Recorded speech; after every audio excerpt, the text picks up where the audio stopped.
আপনারা দেখছেন channel I.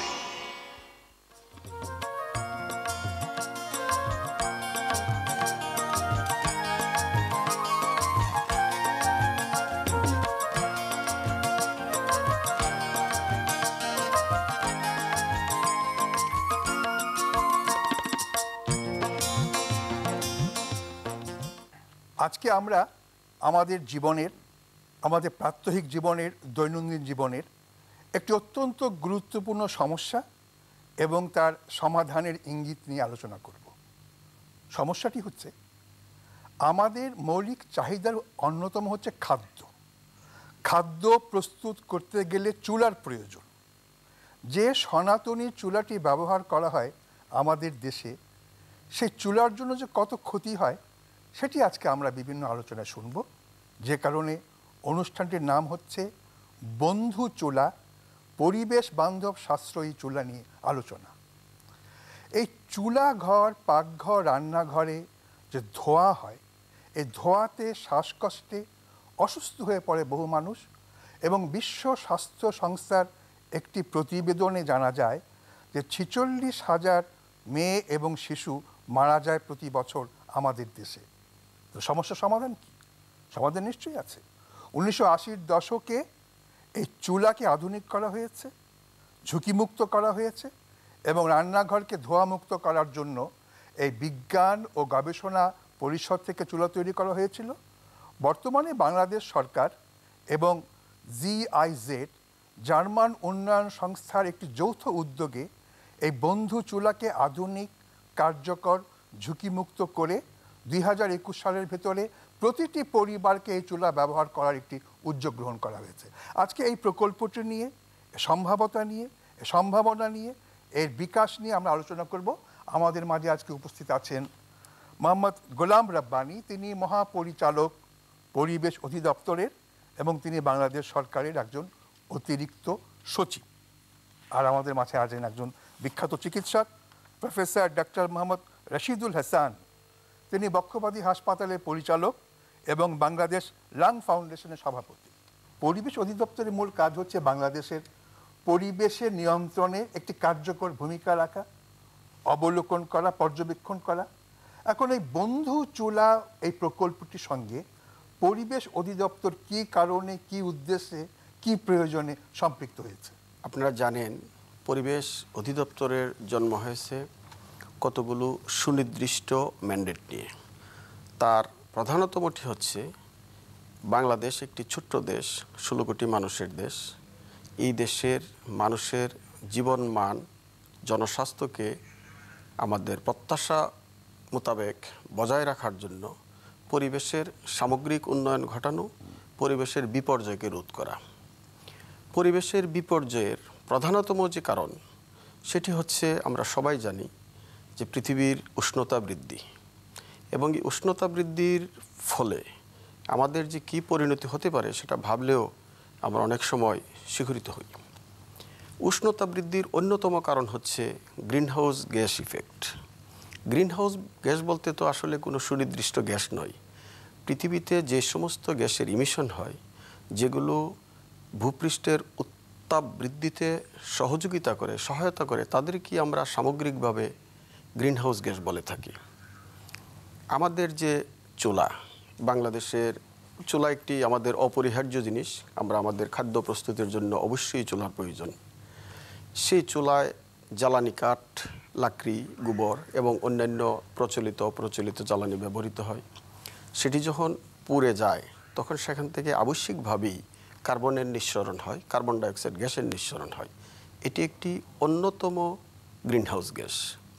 আমাদের এই পরিবেশে কার্বন ডাইঅক্সাইডের পরিমাণকে, ইমিশন বা নিঃসরণের পরিমাণকে কমিয়ে রাখতে হলে আমাদেরকে এই চুলার দিকেও নজর দিতে হবে। কারণ এমন কোনো বাড়িকে আমরা কল্পনা করি যেখানে কোনো চুলা নেই। কাজে প্রত্যেক বাড়িতেই সেখানে কার্বন ইমিশন হচ্ছে। এবং আমাদের স্টাডিতে দেখা গেছে প্রচলিত যে চুলা, সেই চুলা থেকে প্রচুর পরিমাণ কার্বন বের হয়, কারণ এটা জ্বালানি সাশ্রয়ী নয়। তার এফিসিয়েন্সি 20%-এরও নিচে। সায়েন্স ল্যাবরেটরি যে উন্নত চুলাটি তারা 80-র দশকে তৈরি করেছিল, তার অন্যতম উদ্দেশ্য ছিল তার এফিসিয়েন্সি বা দক্ষতাকে বৃদ্ধি করা এবং কার্বন নিঃসরণের পরিমাণটাকে আনুপাতিক হারে কমিয়ে আনা। কার্বন নিঃসরণের পরিমাণ যদি কমে যায় তাহলে আমাদের যে পরিবেশকে যে বজায় রাখা তার উপরে এমনিতেই একটা অবদান রাখবে। এবং আমি পরিবেশ অধিদপ্তর আমরা তো এই কাজের জন্যই নিয়োজিত। কাজেই বন্ধু চুলা কর্মসূচির সাথে আমাদের যে সম্পৃক্ততা, এটা আমি মনে করি যে এটা আমার দায়িত্বেরই একটা অংশ, যে আমাকে সম্পৃক্ত থাকতেই হবে।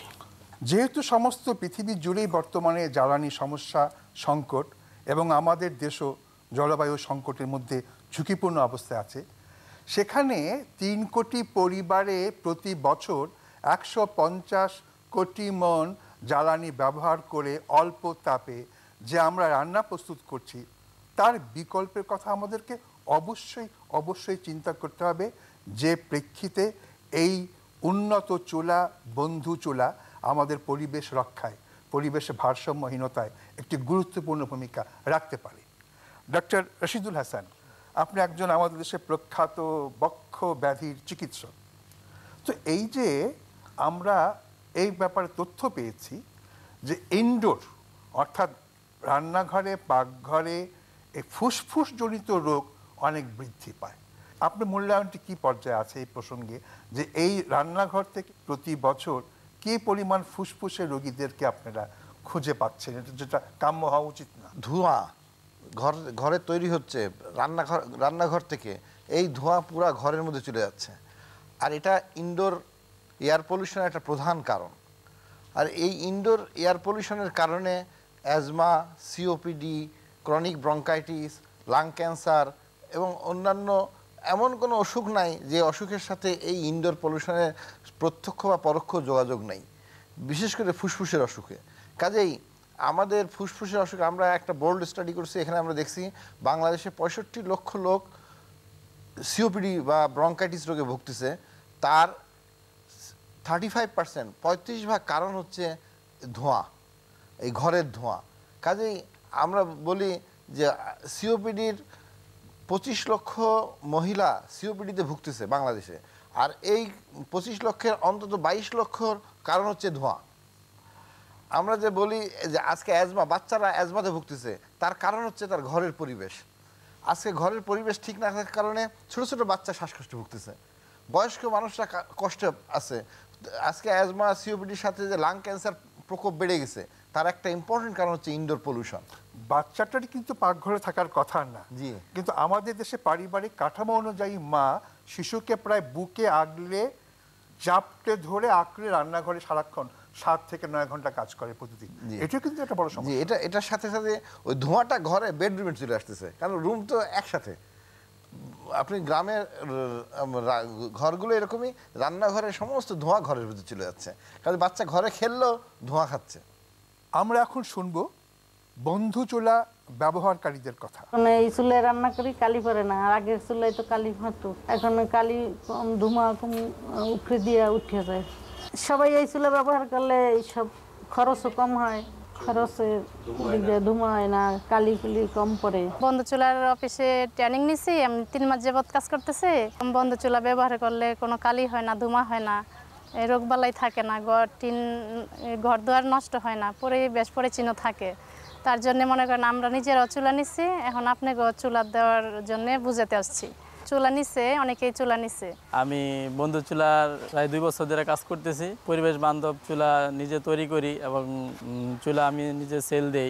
ছাঁকনি, পাইপ, টুপি সব কিছু বাংলাদেশ সব জায়গায় সেল দিতেছি। আগে সনাতক চুলা যে ব্যবহার করতো, সেই চুলা থেকে এখন বন্ধু চুলা অনেক উন্নত, এবং এই চুলা ব্যবহার করলে দেখা গেছে যে ধোঁয়া কালি হয় না ঘরে, আবার লার্কি সাশ্রয় হয়, এবং দেখা গেছে যে মা ও শিশু সুস্থ থাকেন, এবং দেখা গেছে যে অনেক দিক দিয়ে আমরা লাভবান। কবিগুরু বলেছেন, যাহারা তোমার বিষাইছে বায়ু, নিভাইছে তব আলো, তুমি কি তাদের ক্ষমা করিয়াছ, তুমি কি বেসেছ ভালো। যারা প্রতিনিয়ত আমাদের এই বায়ুকে দূষিত করছে, এটা একটা বড় সমস্যা কিন্তু। এবং এই বায়ু দূষণটা কিন্তু রান্নাঘর থেকে হচ্ছে, পাকঘর থেকে হচ্ছে।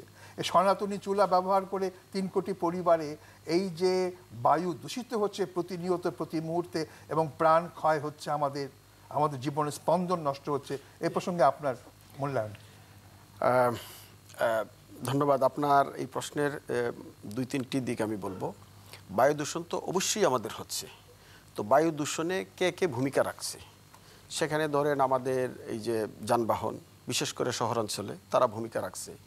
কিন্তু চুলার যে বায়ু দূষণ, এটা কিন্তু কম বেশি সার্বজনীন।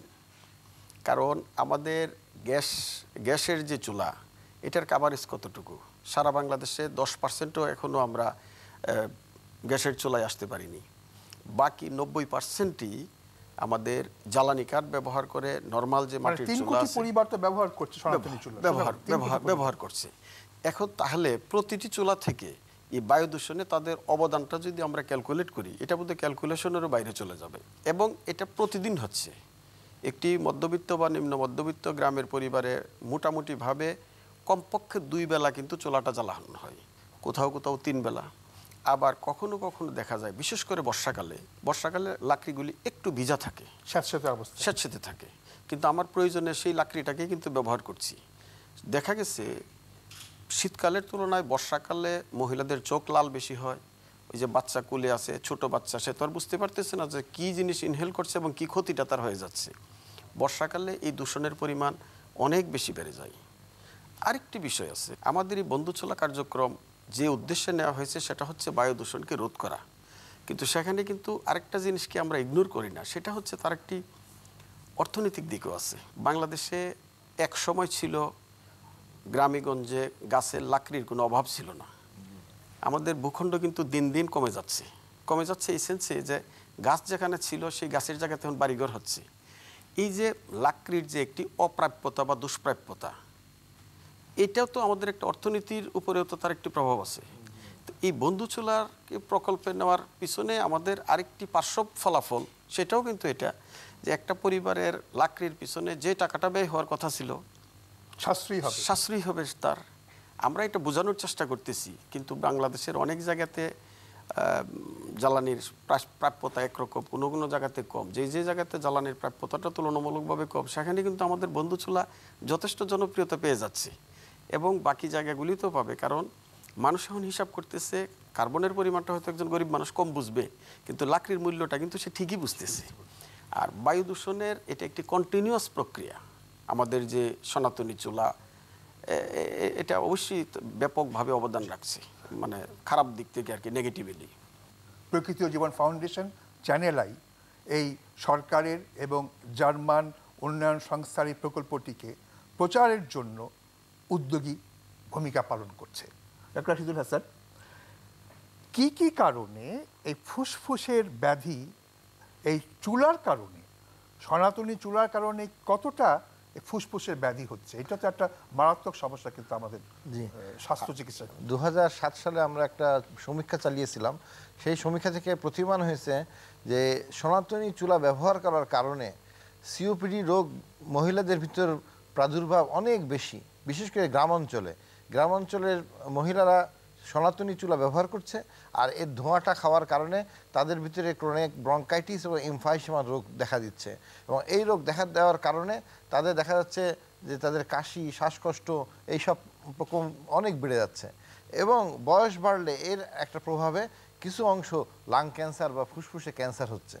এই কারণে আমরা মনে করি সনাতনী চুলার কারণে দেশে দ্রুত ক্রনিক ব্রঙ্কাইটিস, সিওপিডির সাথে সাথে লাং ক্যান্সার প্রকোপও বাড়ছে। মহাপরিচালক গোলাম রব্বানির কাছে জানতে চাইছি এবার, পরিবেশ অধিদপ্তরের মহাপরিচালকের কাছে। অনেক চমৎকার আঙ্গিকের চুলাও আছে, কিন্তু এসব থাকতে লোকজন এই বন্ধু চুলাটিকে কি কারণে গ্রহণ করতে উৎসাহিত হবে বলে আপনি মনে করেন? এই প্রয়োজনীয়তাটা তারা কিভাবে অনুভব করবে? প্রয়োজনীয়তাটা তারা এই কারণে অনুভব করবে, আমাদের এই কর্মসূচির মধ্যে একটি সচেতনতা সৃষ্টির কর্মসূচি, বাজার উদ্যোগ প্রকল্পে তার একটি সচেতনতা সৃষ্টি একটি অন্যতম উপাদান। সেখানে আমরা মানুষকে বোঝানোর চেষ্টা করতেছি যে এই বন্ধুচুলা আপনাকে কতভাবে উপকার করবে। একটি হচ্ছে আপনি পরিবেশ দূষণ থেকে আমাদের সমাজকে রক্ষা করবেন, আমাদের পরিবেশকে রক্ষা করবেন, 1। 2 নম্বর হচ্ছে এই চুলা জ্বালানি সাশ্রয়ী হওয়ার কারণে আপনি কম জ্বালানি ব্যবহারের মাধ্যমে একই পরিমাণ রান্নার কাজটা করতে পারবেন, এতে আপনি আর্থিকভাবে সাশ্রয়ী হবেন। তৃতীয়ত হচ্ছে এই সনাতনী চুলা, বিশেষ করে বৃষ্টি বাদলার দিনে এই যে প্রচুর ধোঁয়া নির্গমন হচ্ছে, এতে করে আমাদের যে নারী সমাজ, আমাদের যে মহিলা সমাজ, একজন পুরুষ লোক তো নিশ্চয়ই পাকঘরে যায় না, তারা অসুস্থ হচ্ছে।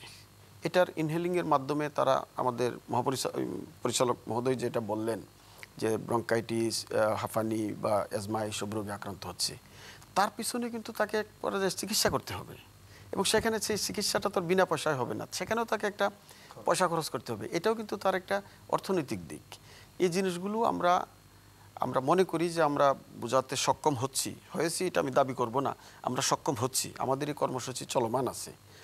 এই 2-3টি উপাদানকে যদি আমরা একসাথে বিবেচনায় নেই এবং আমরা একজন মানুষকে যদি সচেতন করতে পারি, তাহলে তিনি নিজে সচেতন হবেন, তিনি বন্ধু চুলার দিকে উৎসাহিত হবেন, এবং তার দেখা দেখি তার আশপাশে যারা আছেন তারাও একইভাবে সচেতন হবেন বলে আমরা আশা করি।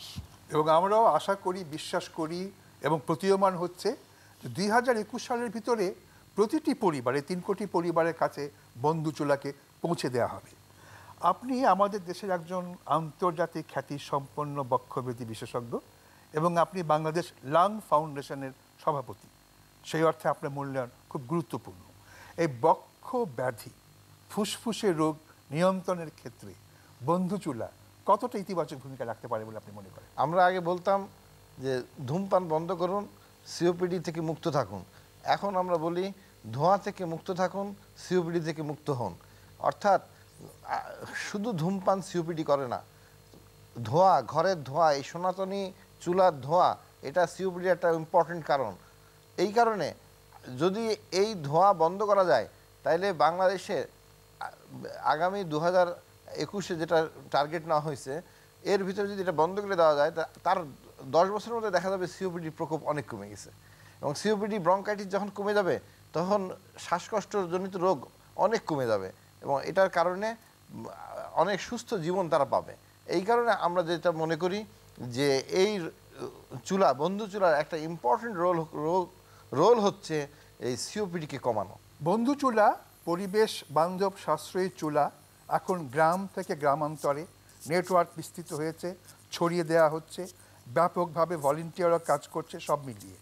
মহাপরিচালক সাহেব, যদি কোনো গ্রামের 100 ভাগ এই চুলাটি ব্যবহার করে, তবে কি আপনি সেই গ্রামটিকে বন্ধু চুলা গ্রাম বলে চিহ্নিত করবেন কিনা? কারণ আমরা জানি সাক্ষরতা যদি হয় কোনো একটি গ্রাম বা একটি অঞ্চল, তাকে নিরক্ষরতা মুক্ত বলে ঘোষণা করা হয় এবং এতে এক ধরনের উদ্দীপনা সৃষ্টি হয়। এবং কিভাবে গ্রামগুলোকে এই বন্ধু চুলার আওতায় নিয়ে আসার কোনো পরিকল্পনা আছে কিনা আপনাদের? আমরা বন্ধু চুলা নিয়ে কাজ করছি, আমাদের এন্টারপ্রিনিয়রদের মাধ্যমে আমরা এগুলি গ্রামে পৌঁছাচ্ছি, তাদেরকে চুলা স্থাপনের পরবর্তীতে আমরা আবার সার্ভিস দিচ্ছি, সেখানে কিছু ভর্তুকির বিষয়ও রয়েছে। সেই হিসাবে আমরা ইতিমধ্যে আমাদের যে ফিল্ড থেকে যে রিপোর্ট আসতেছে, সেই রিপোর্টে দেখা যাচ্ছে যে বাংলাদেশের কোনো কোনো অঞ্চলের কোনো গ্রাম অথবা একাধিক গ্রাম, সেখানে দেখা গেছে যে বন্ধু চুলার আওতায় প্রায় সকল পরিবার চলে এসেছে। আমি প্রায় এই জন্য বললাম যে আরেকটু ভালোভাবে সার্ভে করলে হয়তো দেখা যেতে পারে যে 1-2টা পরিবার বাদ রয়ে গেছে, কিন্তু সামগ্রিক অর্থে আমরা কোনো গ্রামের যে রিপোর্ট পেয়েছি, সেটি তারা সকলেই বন্ধু